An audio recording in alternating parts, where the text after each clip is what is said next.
반갑습니다, 여러분. 게시탐정입니다. 전편에서 본 게시탐정이 미국 남북전쟁을 악랄한 연방주의자들의 침략으로 미국의 근본 건국 정신과 전통을 지키려 했던 사람들이 짓밟히고 말살당한 제노사이드 정도로 생각하는 수정주의 견해에 대해 제가 설명해 드렸잖아요. 이런 시각에 반드시 첨부되는 내용이 링컨 대통령에 대한 폄하입니다.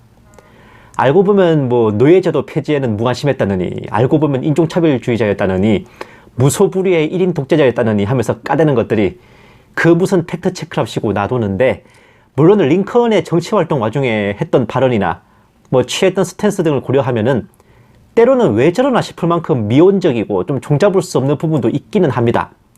그러나 다들 망각하는 것이 그가 노예 해방운동가나 인권운동가가 아니라 정치인이잖아요.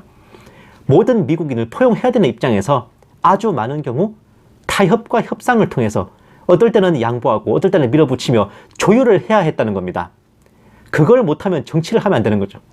아닐 말로 지금도 미국 대통령이 말이 천하를 호령하는 세계 대통령이지, 자국에서의 권력은 정말 각 주에서의 주지사만큼도 못한데, 하물며 확고한 단일 국가 체제도 아니었던 그 당시 미국에서는 연방 대통령이라 해도 가진 권력이 지금보다 더 약했으면 약했지 대단한 게 아니었거든요.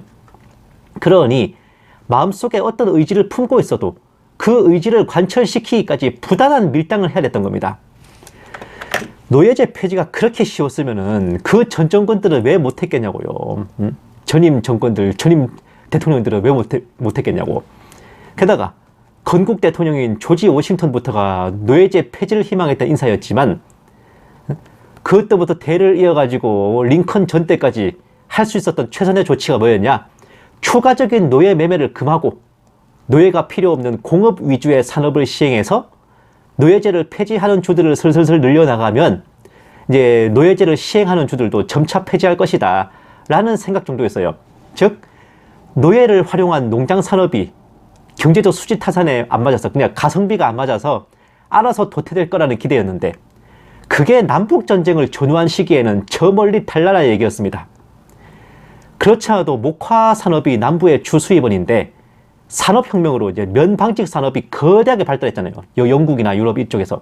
그러니까 거기에 수출해야 될 물량이 어마어마하게 폭증했다고요. 그럼 어떻게 돼요? 노예가 더 필요하면 더 필요했지. 있는 노예제를 없애야 될 하등의 이유가 없었던 겁니다.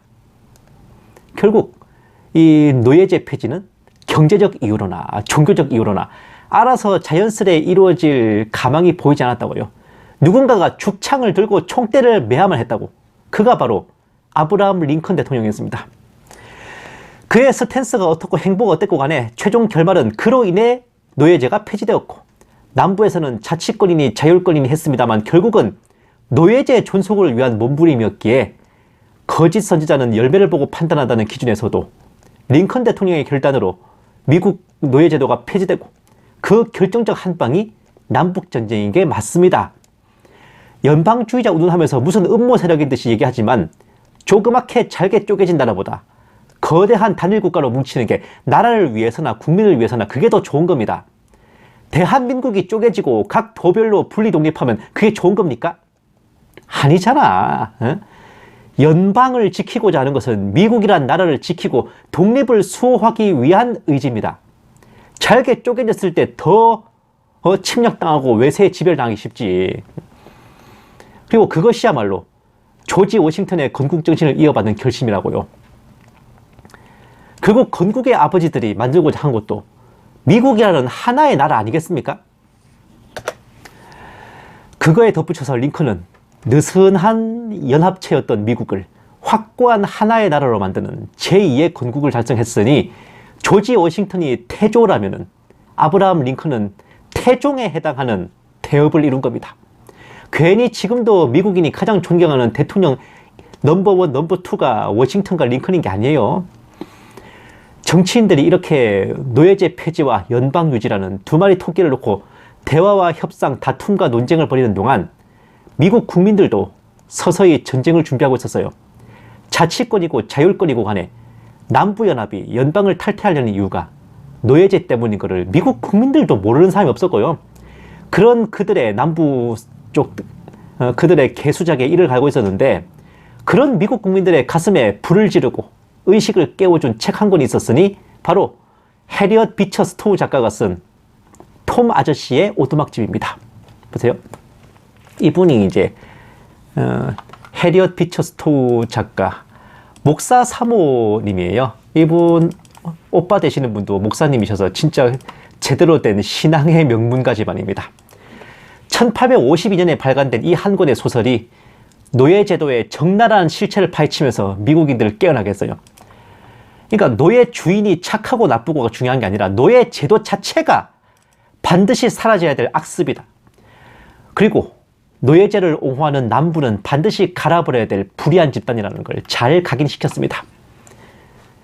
그와 동시에 또 한 명의 의인이 나타나서 다시 한번 미국인들의 가슴에 불을 질렀으니 바로 노예 해방운동가 존 브라운입니다. 보세요. 독실한 그리스도인이자 청교도였던 존 브라운은 사람이 사람을 사고 팔고 학대하는 노예제를 부셔버리겠다는 의지로 가득했어요. 무려 12살 때부터. 그와 그의 아버지는 노예들을 탈출시키는 비밀 결사대를 만들어 활동했습니다. 부자 간의 대를 이어서 정의를 위해 싸운 겁니다. 그로 인해 남부 노예 주인들이 결성한 민병대에 의해 수차례 테러를 당했고 막 집에다 불을 지르기도 했대요. 그 노예 주인들이. 자기한테 테러를 가한 것에 대한 보복으로 이 5명의 노예 주인을 참살하기도 했는데 직접 칼로 이제 썰어버렸답니다. 근데 이 5명의 노예 주인들이 바로 이 존 브라운을 테러했던 범인들이라서 사실은 정당방위로 이게 죄가 되는 게 아니었거든요. 근데 어쨌든 이제 이런저런 사연을 거쳐서 1859년에 연방군에 체포됐고 연방정부는 이제 남부 측 눈치를 보느라고 그를 남부의 버지니아주 법원으로 넘겨버렸습니다. 예, 연방군에 체포된 결정적인 사유는 이제 노예 해방 운동을 위한 이제 뭐랄까 물자 조달 보급 이런 걸 위해서였는지는 몰라도 이제 연방군 소속의 이제 무기고를 습격하다가 이제 걸린 거라고 합니다. 예, 어쨌든 그렇게 됐어요. 사방에서 이제 그를 풀어달라는 탄원서가 날아들었고 탈옥을 돕겠다는 손길도 줄을 이었지만 존 브라운은 자기가 죽어야 미국을 깨울 수 있다면서 스스로 이제 사형대로 향했습니다. 이 버지니아 법원에서는 당연히 존 브라운에게 사형을 선고했거든요. 잡힌 지 얼마 안 돼서 이제 사형 집행이 됐는데 정의를 위해 내 목숨을 포기해야 한다면 그리고 노예제라는 불의로 인해 짓밟힌 수백만 명의 피에 자신의 피를 더해야 된다면 기꺼이 하겠다면서 이 존 브라운은 순교자가 됐습니다. 그의 장렬한 최후는 또다시 미국인들의 가슴에 불을 질렀고 그가 소천하고 불과 1년 4개월 뒤에 남북전쟁이 발발했거든요. 지금도 흑인들이 가장 존경하는 백인을 꼽으라면 단연 첫손에 꼽히는 인물이 존 브라운입니다. 남부 측이 뭐 기독교 어쩌고 합니다만은 진정한 기독교 정신, 참 그리스도인은 바로 존 브라운 같은 사람을 두고 하는 말이에요.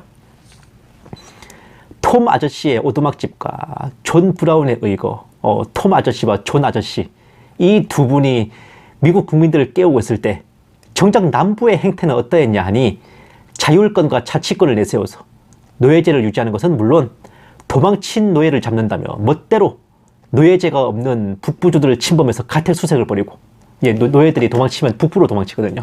그래서 심지어 해방되어서 멀쩡한 미국 시민이 된 흑인들을 마구잡이로 납치하고 끌고 가서 노예로 만드는 그런 폐악질을 벌였던 겁니다. 보세요.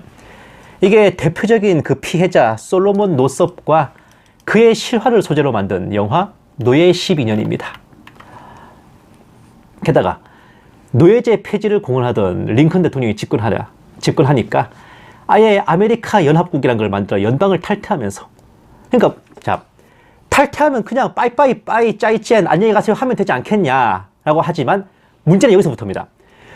연방을 탈퇴하면서 북부 남부 어디에도 속하지 않은 중립주들을 선제 침공해서 공격하게 됐어요. 특히 남부 영내에 있던 연방정부 산하의 은행과 무기고 등을 제멋대로 점령하고 약탈하는 등 제대로 난장을 쳤단 말이지. 북부 주민들과 흑인들에 대한 폐악질과 또 연방정부에 대한 테러 등으로 차곡차곡 업보를 쌓아가던 것도 모자라서 아예 연방군의 썸터 요새에 포격을 가하면서 선제 공격을 가했습니다. 이 사건이 남북전쟁의 서막을 연 신호탄이었어요. 어찌합니까? 이거를 토벌을 안 해요? 네? 북부의 침략은 개뿔? 어떻게든 연방을 지키고자 참고 참으며 최후의 최후까지 대화와 협상을 시도했던 북부를 남부에서 제대로 도발과 침략으로 대답한 거였다고요. 이게 역적질이 아니면 뭐가 역적질입니까? 그런데 애초에 국력 차이가 넘사벽인 마당에 이런 공격은 울고 싶은데 쌍싸대기 때리는 격이 없고 훗날 일어날 진주만 공습과 같은 상황이었죠.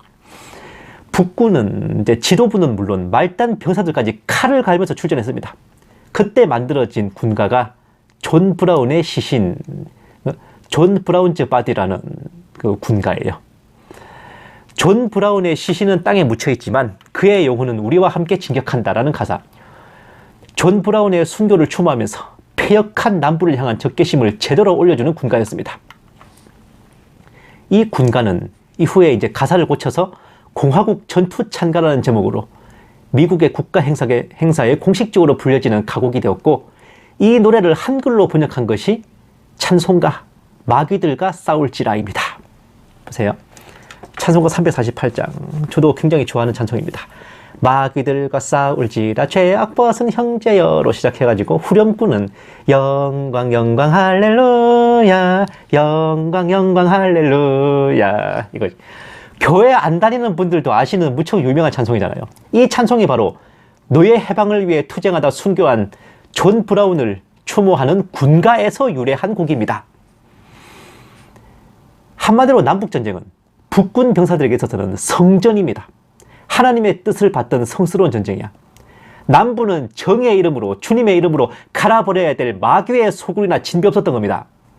바로 그것이 북군에 의해 남부가 초토화된 가장 큰 이유였어요. 그리고 연방주의자들의 음모는 개뿔. 프리메이슨의 최고 등급이자 지부장급인 33도 직책명 그랜드마스터들을 총괄하는 법황 알버트 파이크가 바로 남군 소속 장군이었습니다. 이 양반이에요. 프리메이슨 법황 알버트 파이크는 3차례의 세계대전을 예언하면서 화제가 되기도 했는데, 이 양반이 남북전쟁 때 남군의 장군으로 활약했고 전쟁 후에 반역죄로 기소되기도 했어요. 알버트 파이크 외에 훗날 이제 우드로 윌슨 대통령 때 비선 실세로 활동한 프리메이슨 요원 에드워드 하우스 대령도 대대로 남부에서 목화농장으로 불을 쌓은 집안 출신이지. 이러니까 남북전쟁이 일루미나티의 음모로 남부가 짓밟힌 전쟁이라 하기도 참 민망할 지경 아닙니까? 아니, 프리메이슨 최고 총수인 법황이 어느 쪽에 있었는데. 참, 이것이 남북전쟁의 역사적 진실입니다. 오죽하면 링컨 대통령이 해리엇 스토우 작가를 만나는 자리에서 당신이 그 큰 전쟁을 일으키신 작은 부인이시군요 라는 농담을 했을 정도로 남북전쟁은 미국 땅에서 맹위를 떨쳤던 노예 제도를 놓고 벌어진 한판 승부였고, 분리주의자에 덧붙여 반인륜, 반인권, 인종주의자들을 갈아버리면서 미국 역사상 최대의 사상자를 내는 진통을 겪은 끝에 미국은 마침내 하나의 국가, 북미 합중국으로 새롭게 태어났어요. 하나의 중국이 아니고 하나의 국가. 북아메리카 대륙을 넘어서 세계로 뻗어가는 초강대국으로 성장하게 된 것입니다. 오늘날 우리가 미국을 아름다운 나라 미국으로 기꺼이 기억하게 된 그 첫 출발이 바로 남북전쟁이고, 국가를 완성하고 억압받던 흑인들을 해방시킨 인류 역사상 몇 손가락에 꼽힐 만한 정의로운 전쟁이었습니다. 어느 나라든 역사를 이어오며 공과 관은 두루 있겠지만 최소한 멀쩡한 진실을 왜곡하고 날조할 필요까지는 없지 않습니까? 현재를 기준으로 과거를 재평가를 한다면 과거를 지배하는 자가 미래를 지배하고 현재를 지배하는 자가 과거를 지배한다던 그 조지 오웰의 1984년에 나오는 빅브라더의 행태와 무엇이 다르겠습니까? 중요한 거는 진실이고 팩트이지 음모론의 관점으로 볼 게 아니라는 거죠. 음모론을 공부하기 전에 역사부터 제대로 배워야 될 것입니다. 감사합니다. 키케시 탐정이었습니다.